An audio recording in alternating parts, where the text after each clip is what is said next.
उन्वान चांदनी तितली की तलाश।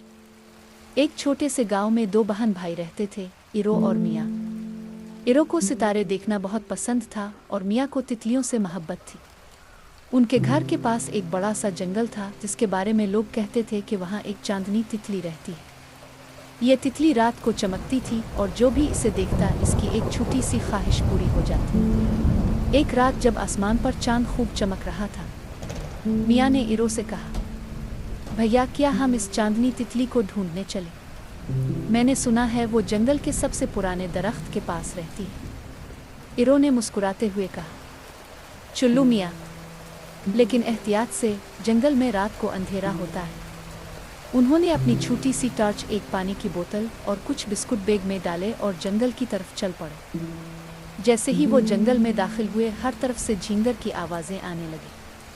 अचानक एक छोटी सी गुलहरी उनके सामने आ गई। गुलहरी ने कहा, क्या तुम चांदनी तितली को ढूंढ रहे हो? मैं तुम्हें रास्ता दिखा सकती हूँ, लेकिन पहले एक पहेली का जवाब दो। इरो और मिया ने एक दूसरे की तरफ देखा। गुलहरी ने पहेली पूछी, मैं अलिफाता हूँ, मेरा रंग नीला है और दिन के वक्त आसमान में चमकता हूँ। मैं कौन हूँ? मिया ने फौरन कहा, आसमान। गुलहरी हंस पड़ी, नहीं, मैं हूँ नीली तितली, लेकिन तुम्हारी कोशिश बहुत अच्छी थी। चुल्लू, मैं तुम्हें रास्ता दिखाती हूँ। गुलहरी उन्हें जंगल के गहरे हिस्से में ले गई जहाँ एक चमकता हुआ तालाब था। तालाब के पास एक बड़ा सा दरख्त था जिसकी शाखों पर चमकते जुगनू बैठे थे। मिया बोले, वाह, ये तो जादुई जगह लगती है। इसी वक्त दरख्त की एक शाख से एक चमकती हुई तितली नीचे उतरी।